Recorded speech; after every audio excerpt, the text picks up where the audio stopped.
and welcome to another episode of Woman Witness Podcast of Stories at the Well. I'm your host, Leah Fortier. Today, ladies, I want you to lean in a little bit because we're going to be talking about a very important topic. It's a topic that a lot of us may really benefit from. It's a topic that's touchy and personal. And I am so excited that I brought to you a guest today who's going to dive in and talk about domestic abuse and finances. So, without further ado, I'm going to go ahead and introduce my guest today, Michelle Taper. Michelle, welcome to the well. Thank you. I'm glad to be here. I'm glad you're here too, and I'm glad you're being vulnerable and sharing your story, bringing it to the well, and hopefully it allows a door or an avenue for other women to maybe perhaps see themselves. You're going to tell us about the red flags and what to look for and how to identify it and what to do from there. So before we get started on our topic today, I want you to introduce yourself to us. Who is Michelle Taper? I am actually a degreed accountant. I Okay. also have a certification in personal training and financial coaching. I am a Mm. cat mom, and there's nothing you can do to prepare for that. She just wanted to be in the podcast, I guess. Well, we are happy to have her. I'm a gym rat. I go to the gym all the time. I used to do marathons. Now I lift weights. And a long haul COVID survivor, still dealing with issues. So Oh, just kind of wow. managing Mhm, life mhm. and working with people on how to do that. Well, I love it. I love it. I love it. I love a lot of the different things you do. You have to talk to me about this gym. I don't like that word. um, but I love that, and I love that you're a finance coach. So, have you always been in finances or in the finance Um, industry?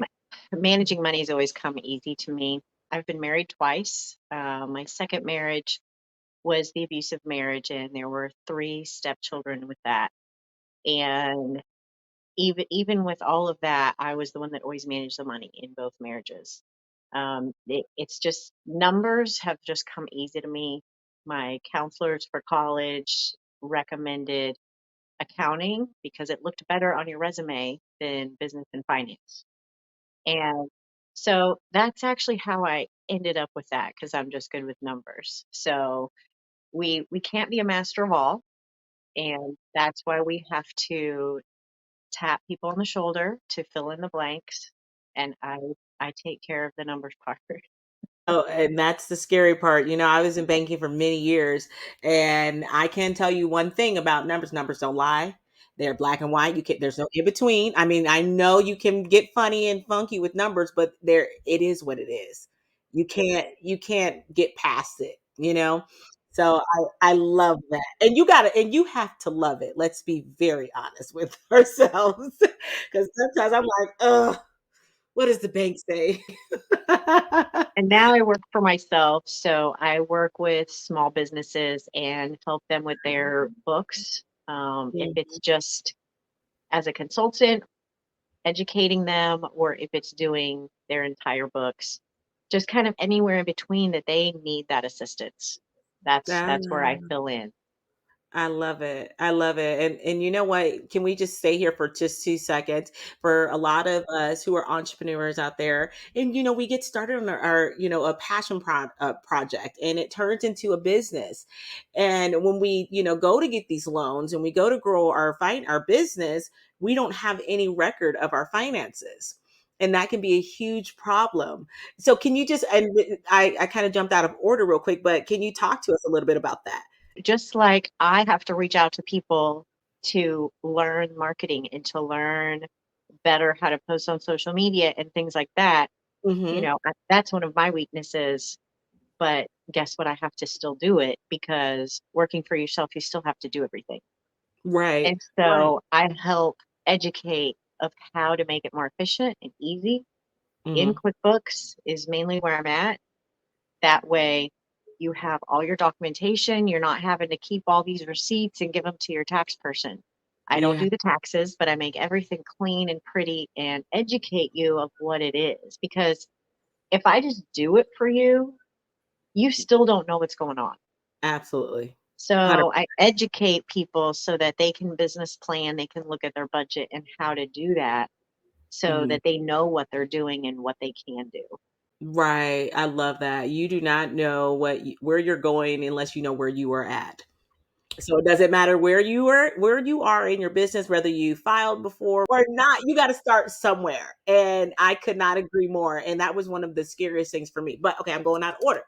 But thank you so much for introducing yourself and sharing with us a little bit about who you are. I want to talk to you about your journey. When you reached out to us, you wanted to reach out to us, you wanted to talk about domestic abuse and different red flags to look for in relationships and in your finances, and I want to talk about all of that today. So can you please just tell us a little bit about your journey and the challenges that you faced in the turning point in your journey where you realize maybe perhaps this situation that I'm in is not healthy for me? Well, one thing I learned in my counseling recovery from it Mhm. Mhm. is that women and even men get into abusive situations as well. They just don't talk about it as much. I don't know what the percentage is, but I'm going to throw out probably over 90% of the time you have gotten into an abusive relationship Mhm. because of some type of authoritative figure in your life. Mm. It Mm. does not have to necessarily be a parent. Mine was my dad, but it could be your coach, it could be a teacher, it could be, you know, Mhm. any type of maybe one of your friend's parents. Like it could be any Yeah. type of authoritative figure that has kind of started leaving these little notes Crumb. in there. My dad was big on the silent treatment. So he was a teacher, and when he came home from work, he could have just been having a bad day Yeah. and made us feel like we had Mhm. immediately already done something wrong. Mm. So that's why he was quiet. And so then you were trying to appease him. You were trying to figure out what was wrong. I can do Mm. this better.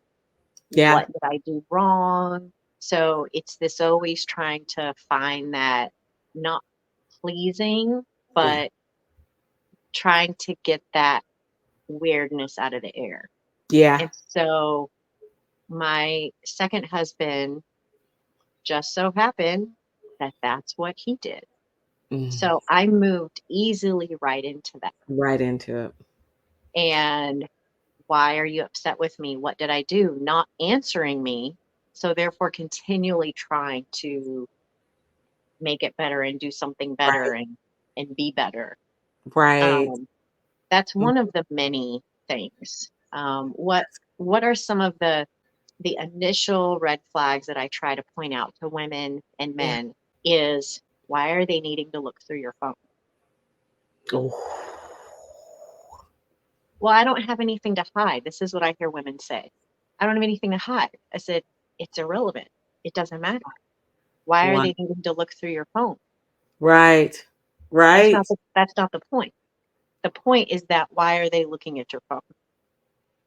That's good. Hold on. And I love the fact that you said that, Michelle. And that goes for men too, right? Can I ask you some questions? And I don't want to get in the middle. I don't want to help. I don't want you to lose your train of thought. But so I want to talk about this, right?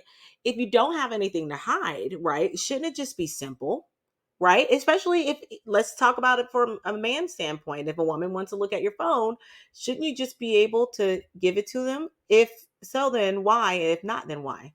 So sharing each other's passcodes to your phone, to your anything should Yeah. be something more when you're in, maybe a living together, exclusive Mm, situation or married. yeah. Yeah. Anything up to then, they don't have a reason to have any of those things. That's true. I agree. It's not I agree. about that you're hiding anything or that you don't have anything to hide. Hmm. And if you are looking at their phone, it's because maybe there's pictures on their phone that wasn't on yours, or there's something on their phone that wasn't on yours. And hey, here, Right. can I check that out? Or here, look at this, it's on my phone. That's a Mhm. completely different situation. That's not what we're talking about. Right. It's Right. it's Absolutely. purposely looking at their phone to look at pictures, to look at texts, to look at calls, to look at websites because they're checking on you. Because they're That's checking on. what That's what we're talking about. Yeah, Yeah, 100%. When does I have nothing to hide change into hold on, I have to set a boundary? immediately. Why are you needing to look at my phone? Well, do you have something to hide? No, I don't have something to hide. This is a boundary for me. This is Mm, not where we're at. If you mm, think you need to check on me, then this is not going to work. and draw it Like, it's quick. immediate. I believe when we do that to that other person, you are saying, I do not trust you. And I believe in that old school saying that if you are looking for something, you are going to find it. Especially if you're looking for it, whether it's in your mind, whether you're taking a text out of content or whatever, you are going to find what you're looking for. So I couldn't agree with that more. So I love that. Establish it right up front. What is it? Do you not trust me? What have I done to give you reasons not to trust me? And I that love can that. go into hanging out with your friends, hanging out with your family. It needs to be utilized in pretty much all the areas. Mm-hmm. Mm-hmm. Who are you going to lunch with at work? Mm-hmm. All the areas of your life, you Mm-hmm. can apply that just as Share. kind of an overlay. Right. Sometimes I get a little bit more detailed in that for examples because examples help. That's why I use the Yes. phone as an example because I hear that even at my age when I'm out, I hear Yes. people comment about that. And it's like, it's a real thing. It is. It's definitely a real thing. It is. And let's just be very clear. I want some of us ladies, I want you to lean in and I want you to be mindful of even what Michelle's saying. I love the fact that you use the phone because a lot of us have teenagers or preteens. And stop it now. If you see your teenager going through it, whether it's her trying to check her boo's phone, okay, let's be real, or if it is the little boy, running after checking their phone. I think we need to talk to our children about that and teach them right now. It's that do not even start that. Because like you said, this is all layered. This is all layered. Okay, It this is good. applies it applies to all ages. Yep, this is good. Okay. We just went, I wasn't going there, but I want to make sure this is good. And so during your journey, Michelle, was this something was that started that abusive cycle with you? Looking at each other's phones was never really an issue in my situation. Um, the control was different because kind of going back to if you have an authoritative figure that has done any type of grooming, for a better lack of a word, if they know it or not, and it may not be for them, but like my dad instilling the silent treatment and how I responded to that and reacted to that. It's the same type of thing. Um, it just so happened my second husband had that. So that's why he sucked me in. Had I not experienced that silent treatment, I would have been, what the hell are you talking about? You're crazy. Right. And it Right. wouldn't have worked on me. Right. Right. And I would have moved on. Yep. And so what they do might not work on all of us, but it depends what has already been instilled. And then you have that small percentage of women and men that were raised in healthy homes, Yeah. healthy relationships, Yeah. healthy families, healthy environment. And so they get sucked in because they don't understand what's going on. They don't understand, why does he think I've done this? I don't understand. I've never done these things before. Why is Mm. he accusing me of these things? Why is this happening? And so they get sucked in for a different reason sometimes. Ooh. Hold on. You just said a lot, Michelle. Okay, you said a lot. I want to say it back to you. Make sure I'm hearing you correctly because what you're saying is that if we don't work on some of our past trauma, we don't recognize it, that we could even perhaps turn a situation or turn a person, into something that they're not, because we're saying that they look, no, I notice your behavior. This looks familiar to me. So now I'm about to start giving you all kinds of, roadblocks and shade, right? If I hear you saying this correctly. And then at the same time, if we don't deal with it, then we can have allow it to happen if we are really in a bad situation. And we'll start that cycle over and over and over again. I tell you one thing I don't like, but this is good: self reflection. You just Gosh, that was good. It's true. I can see myself in so many situations where maybe if it's in business or even raising my kids, I know what you're thinking. This is what I used to do. And they're looking like, what are you talking about, mom? Little things like that. So, And okay. you can get even more detailed into it, even with the phone. Why are Yeah. you giving them your location on the phone? Why are you turning that on?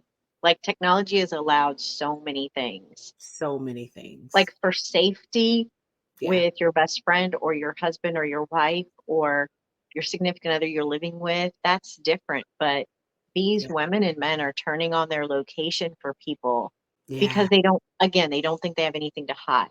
But it just gets more detailed and detailed Yes, it of does. all these little things that Yeah. they convince you. It can turn into obsession, if you will. And I mean, we are all not guilty, but we've all said we're going one place and stopped at a different place, or yeah, I was going to the mall, but then before I went to the mall I wanted to grab something to eat, and then I got sidetracked and I went here, and that can turn into a whole nother situation that doesn't need to even be. um this is good. Okay, this is very good. So, how do we identify when it's start talking about now that we're in a relationship? We identify our issues, right? And we identify what it is. This is a repetitive thing. And how do we identify the signs of a healthy relationship versus an unhealthy relationship? So, because of my analytical brain, when Yes. I was going through counseling, um, I kind of pushed my counselor and I Mhm. said, "Look, I need a number. How many times do you have the same conversation about the same thing? We'll keep the phone as the example. How many times do we have to have this conversation? It turns into an argument about wanting to look at my phone, as an example." And Mm. they try to be vague about it, well, when it becomes multiple times. And I said, my analytical brain needs a number. I have to have a number for it to make sense to me. I And get it. right or wrong, she used the number 3. Wow. If you have to Wow. have that conversation more than 3 times, that's it. Wow. Walk away. Oh, that's good. Okay, sorry, I have more questions about that. What is this conversation need to look, my analytical brain, I have to understand it. So, what does this conversation look like, Michelle? Because sometimes we It have blow ups, right? Is it that a doesn't conversation? have to be a blow up. Okay. Using What's the the phone as the example. If Mhm, if you're getting into any kind of disagreement, mhm, softly or blow up, it doesn't matter. mhm. That's They're one. asking to look at your phone, and it's not because you have something you wanna show them on your phone.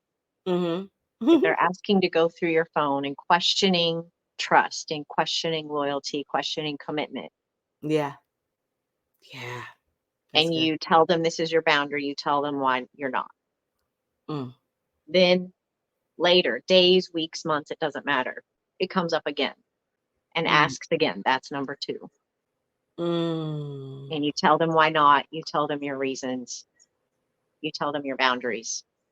And then days, weeks, months, like, it's not like it's gonna happen again tomorrow, It might. Yeah. but Yeah, I keep get it. keep in mind how many times it came up, and on that 3rd time, That's you can good. choose to walk away on the 3rd time, or when it comes up that 4th time, we're done. We're not having this conversation. Mm, that's good. That's good. And you know what? And that really helped me so that I knew Yeah, when things were happening, I had a number, and that helped me. that's good. I love it. I mean, Because talk you to wanna some. Yeah, pacify them, and they're not yelling at me, we're just having a conversation. Because it could just be like that, and then you kinda underplay it.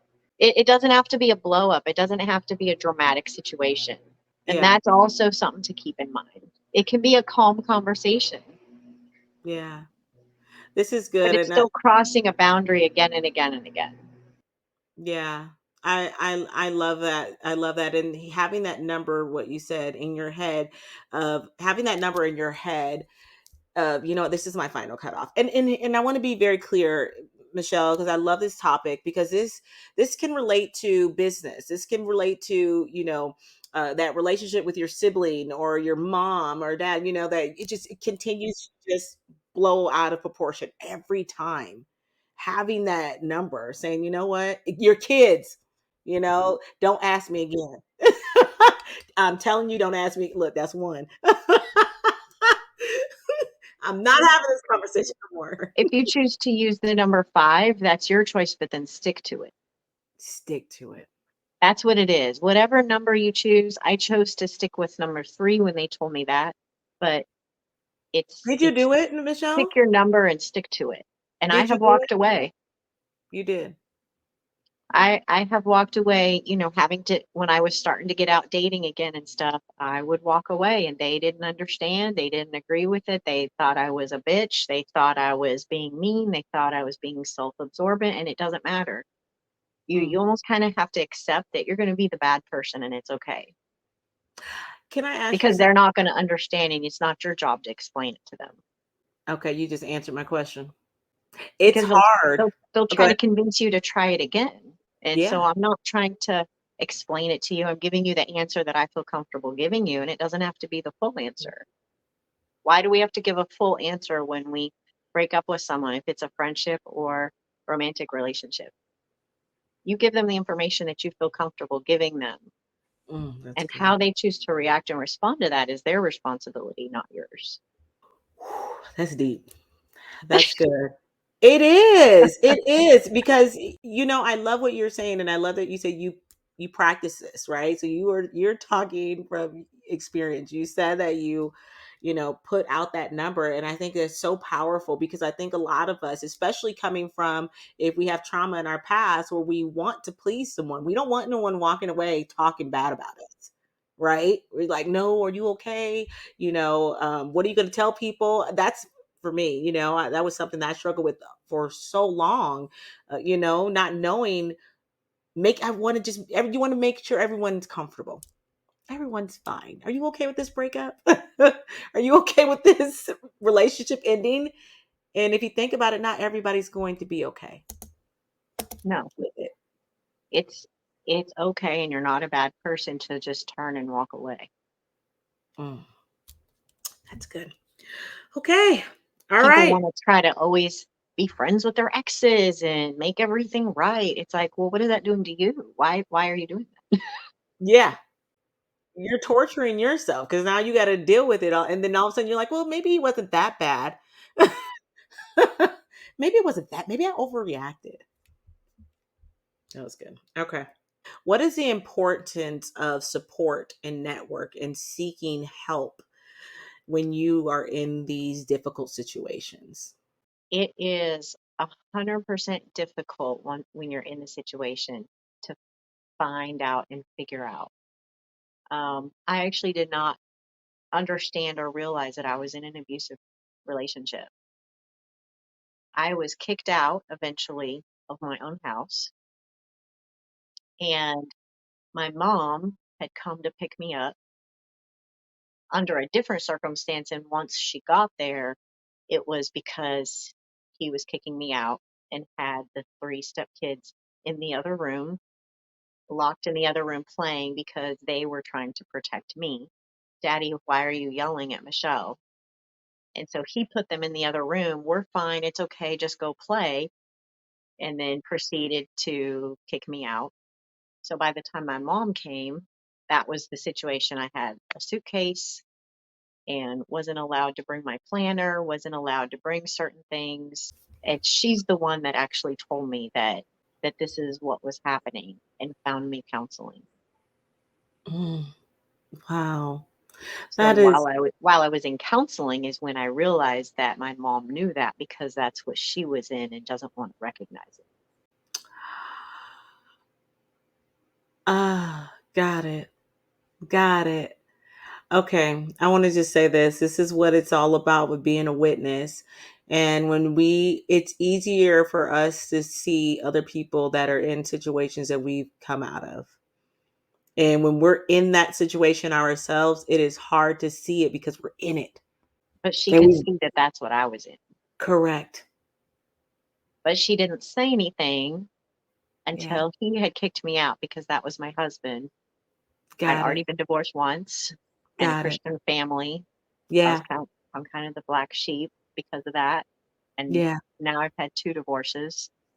Yeah. So at one point when he hit me on the Mm, side of the we were driving at mm, like 3 o'clock in the morning, coming home from the bar, and I was driving. I got out of the car. My parents had to pick me up on the side of the road mm, at 3 o'clock in the morning. mm. They drove me back to him the next day because that's my husband, and my dad told me to pray about it. Coming from an abuser telling me I need to go back to my abuser Yeah. That's the because cycle. he didn't think it was that bad. Of course he Right. didn't, because that's what he Yeah. did. Yeah.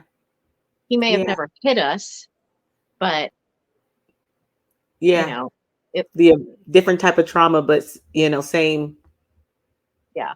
cycle. So I knew I couldn't rely on my parents for help to get out. The house is Mm. in my name. It's And really at the hard. time, there was just 2009. There just, no, it was actually 2006. Mm. I mean, where do we go? Yeah. We have all these nonprofits, we have all these resources, but how do we get that to, this is always my question in the sky.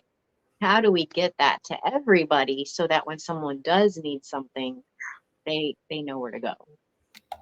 100%. It's hard because there's It's so much information out there. and it's hard to know which one to trust, one, and then two, when you're in it. And I hear you so loud and clear, Michelle. When you're in it, how did you tap into some of these resources? Or Somehow did you? my mom had found it. I don't even know where she found it. Ah, your And mom is there. I went to Genesis Women's Shelter Mm, for their counseling. I ended up getting housing from them, and now I give back and I'm on one of their events boards. I love that so much. Wow. So having the right people around you that you can trust to wrap their hands or their arms around you and point you in the right direction is so crucial. Because I do agree with you, especially, and I had quite a few other women on, especially when you're in the midst of it, you know, one, like you said, keeping everything together was, you don't want to go back down this road again, right? And then, actually sifting through, what is right and what is wrong, what is healthy and what is unhealthy is so important. And I am, very grateful for your mom that, she just, took that step and saying, okay, this is what you need to do. I'm extremely thankful that wherever she got it from, I've never asked her, Oh, but however she found out about it, I mean, interesting. I took my counseling and had to relearn how to have relationships in general because of Wow. how messed up I'd gotten from between him and my dad. I Mm, had to relearn everything. mm, I wow. was the one that if I was at work and coworkers were over here talking at the on the side, I thought they were Mhm. talking about me because I did something. Like my paranoia just Yeah. from my dad, and now you've added that was already happening just from my dad. Right. Now you've added my ex-husband to it, and I went back to school at UTD while I Mm, was with my parents and thought he had planted someone in the classroom to watch me. Like my mm, paranoia and anxiety was just so crazy. mm. That's how, like, crazy is literally how they make you feel. And this is why this Yeah. is an example of crazy. Like, No, this. I'm sitting there knowing that this is crazy. He wouldn't have done this, but it's what I think is happening. Yeah. At the Yeah. same time, like I'm telling myself this is not possible, but at the same time, but what if it is? But what if it is? I'm trying to tell you, Michelle. This is why I love having the okay. I don't know if you're familiar with, well, you are. Well, you might be, the story of the woman at the well, and this is what made her go to the well outside of the town of Samaria in Sychar, because she thought that, well, she probably knew that all these women were talking about her. She didn't want to be around her, and it could have stemmed from many different reasons. And I too, I'm not sitting over here, saying that I've been there. I have been there. It took me a very long time, and I still sometimes slip back, be like, "Hold on, what did you say about me?" Oh, just kidding. But I still slip back into it, and I can put it to my, trauma. And I think it's very important. And Michelle, thank you for being vulnerable and sharing that with us, because I think a lot of us women, who are listening, and men, can maybe see ourselves in situations like that. The enemy, I feel, always tries to make you feel that you're alone, and that no one likes you, and that you don't belong. And these are some of the battles and hurdles, I think, that many of us deal with, and hopefully with help, are able to overcome it. So, okay, that was good. Okay, I want you to give us some. Michelle, you really, I feel just so heavy right now. And this is a good heavy. I love what you are pouring, because I think you are forcing a lot of us to really take a look at ourselves, our business relationships, ourselves as a whole, and figure out, where are we? Where are we right now in this whole situation? And how can we relate? And one, if you have gotten help, how can we go back and give it? So I love the fact that you do that. Okay. All right. I'm done. I'm done. I want to ask you about financial. I want to ask you this one more thing about financial health and the roles financial independence play in your personal empowerment and being able to escape from abuse. Now, you told us at the beginning that you did all the finances, the house was in your name. Why did you feel that you had to leave? So, in my first marriage, which was not abusive, um, we each had our own money, paid our own bills. I managed making sure everything was paid. So I was able to walk away with, basically what I put in. Second marriage, I ended up becoming a full time stepmom. He had 50-50 custody. So it was every other week. It was very difficult getting them to school, picking them up, doctor's appointments, insurance. He covered the insurance. Mom wasn't taking them to the doctors and doing those things. So I did. And just the schedule of that with three kids immediately, two, Oh, three, yeah. and six. Oh, Yeah. oh, that's a lot. So the after school care, all that care Mhm. adds up. Oh, And then yeah. where's the breaking point? So I ended up I ended up one day, I had just found a receptionist position because I was still in school Mhm. and was having issues at that job for other reasons, not Mm. because of family. But at the end of the day, it was like, I don't have enough Yeah. capacity left to deal with the issues at work because I Yeah. have so much at home. Yeah. I'd already tried to quit once, and one of the VPs called me back Mhm. to come back, tried Mhm. to work with it, but the lady I was working under, it just wasn't, that stuff Yeah. happens. Yeah. No, I get it. Totally get So it. I said, I'm so sorry. Thank you for asking me back. It lasted like a couple weeks and I Mhm. walked out. Mm. Went over to IHOP, that was 5 minutes away. Mhm. Never had waited tables in my life. I was like, I asked for the There you go. manager, sat down. I said, look, I've never waited tables before. I have three stepkids every other week. I need the Mm. morning shift so I can pick them up from school. What, like What do you have literally for me? What do just you have? walked in and said that. And he offered me Got the the job. job. So I worked 6 to 2. Wow. So their dad would take them to school and I would pick them up. I was still trying to go to school. Eventually had to Mm. quit school because it's too much. It's There's not hard. enough hours in the day. I was like sleeping all the time, like falling asleep Oh, I know. everywhere. 2, 3, and 6. That's a lot. So by the time I left, by the time all of this ended, I was working part-time so that I could take them to school, pick them up, so I had no money Yeah. left Oh, I to know. take with me to do anything. Yeah. Yep. So having to start over, Yeah. and he had taken my last paycheck that was deposited. And Mm. so I went to the bank and I said, told them what happened. They saw that it was my check and pulled it out Thank you. and gave Yeah. me my money. Mm. And I think some of that is things that, there's different steps like that that women don't always understand they can do. Absolutely. Absolutely. Because we don't want to too sometimes, right? You have to be vulnerable Like to my put check was yourself. just deposited. Yeah. I want it back. He locked me out of the account. Mm. They went in and saw that the check was to me, the deposit was to me, and withdrew it so I could go open my own. Yeah. Thank you, Jesus.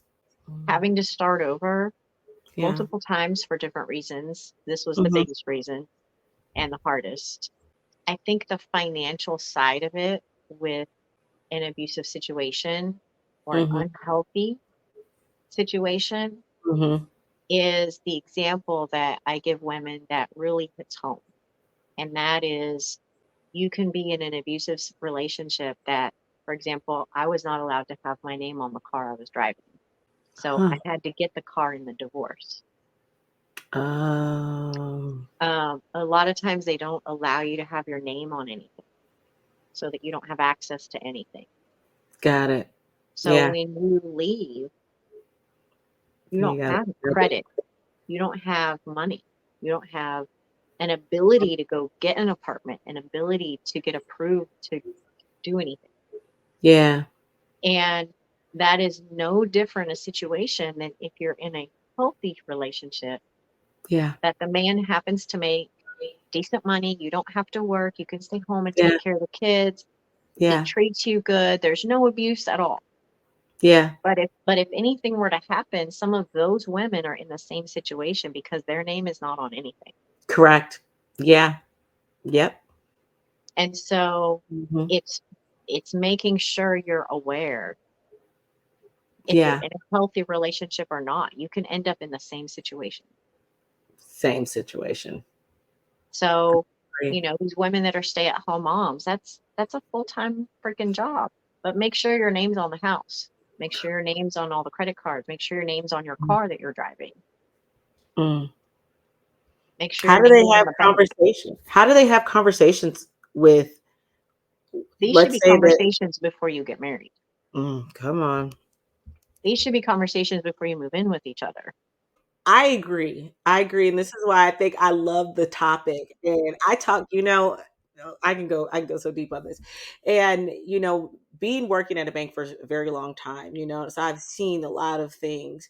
And I will ask you this for those women and men, but for the for the conversation for today, for those women who don't think that anything is wrong, there's nothing wrong. Like, they don't even see anything coming. Um, what do you say to them? And they didn't have this conversation up front. What do you say to them if they're listening in right now? How do they go and say, you know what? We need to have a conversation about finances. Nobody likes talking about money. How do you have that conversation? I actually have a client that I'm working with right now with that. Yeah. It started with looking at her budget. She works Mm, for herself, yeah. so she does have her own money.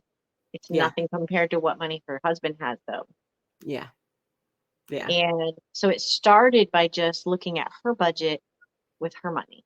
And That's they good. do have everything separate, but they have a 2-year-old.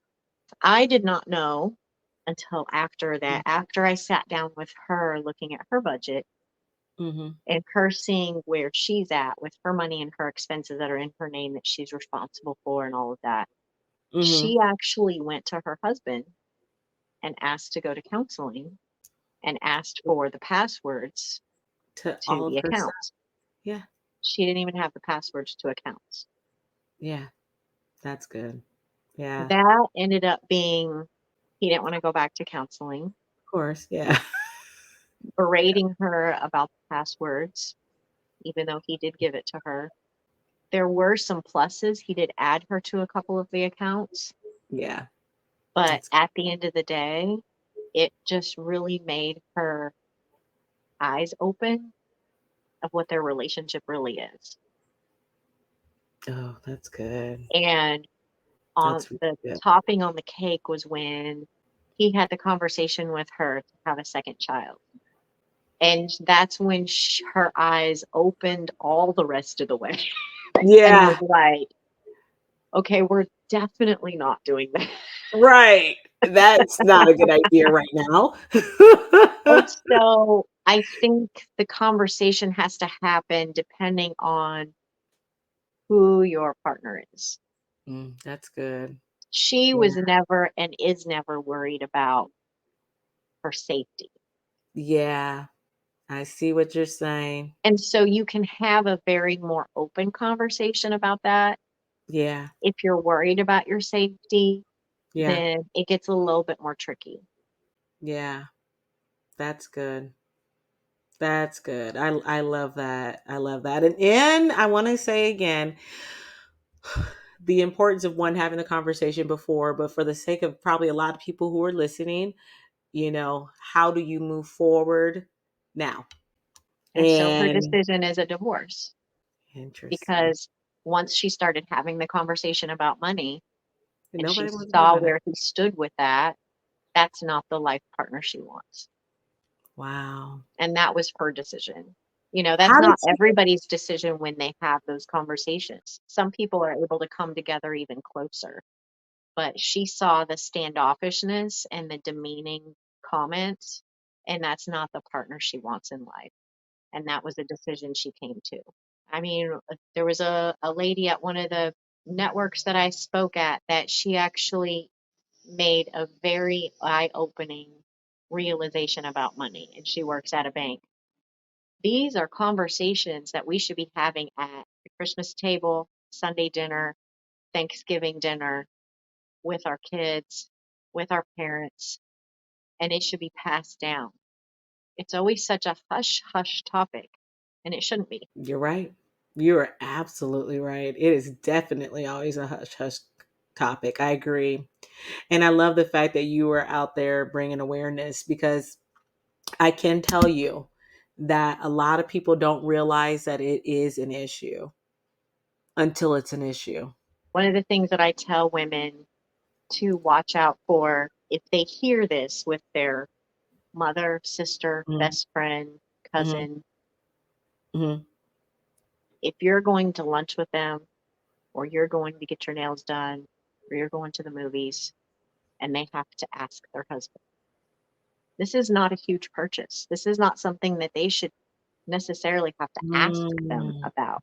They either know they can afford it or they go do it, not have to ask them. that's And good. so Yeah, those are the types of things that kind of get yeah. overlooked if you're not aware. If you're not aware. Oh, that's good. Okay, so that answers a lot of questions as far as um, just identifying that your personal empowerment through finances. If and I get it, if one person is stronger in finances than the other one, that's fine, but still being able to have access to it. It shouldn't be a big situation, right? I don't know. I think about like what are those olden shows, right?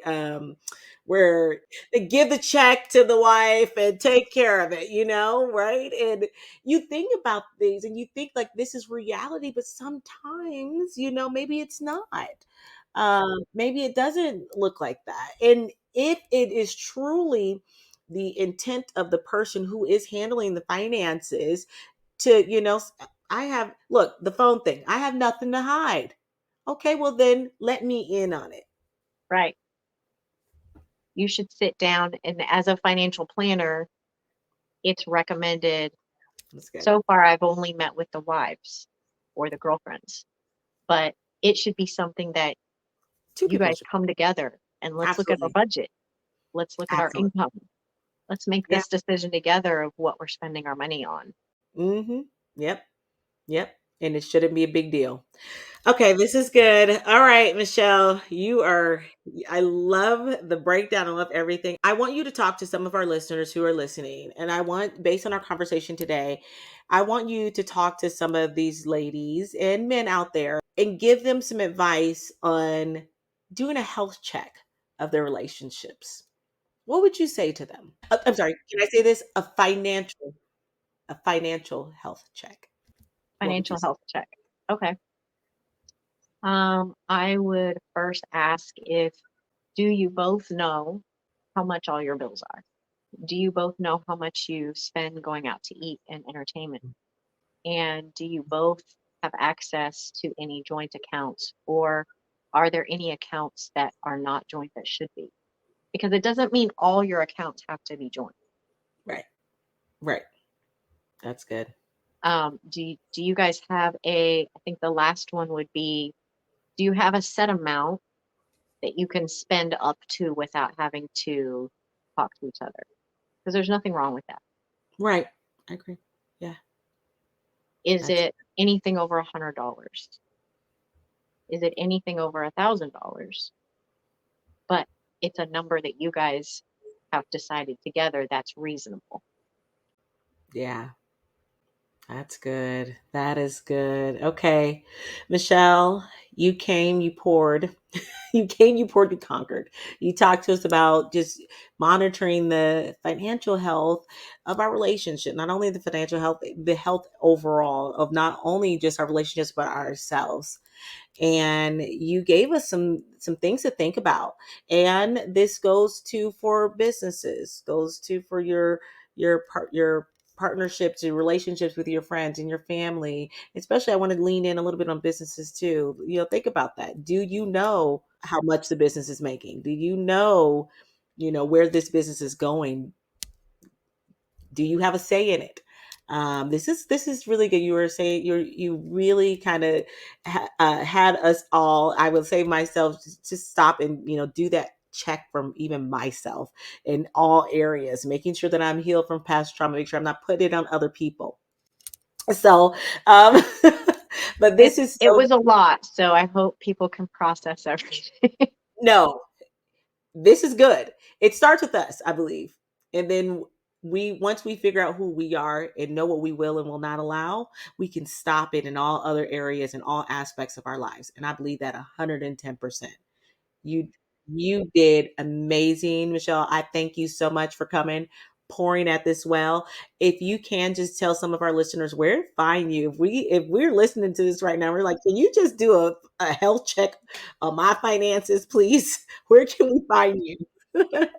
I have all the social media under Michelle Tapper and under M360 Journey. So I respond on either side of that, personal or business. And that's pretty much the easiest way to get a hold of me. All right. And I will definitely put all of the information where you can follow Michelle and get in touch with her. And if you like this episode and you were blessed by it, or you know a woman or a man or a friend or a family member or a business partner who will benefit from this, we ask that you share it with them. We ask that you like and subscribe, follow us on Woman Witness TV, follow Michelle, get in touch with her, find out what she's doing. But I thank you so much for tuning in. Thank you, Michelle, for being my special guest today. Thank you so much. Thank you. Until next time, perhaps you were chosen for such a time as this to write, to tell your story, your truth. Until next time, bye bye.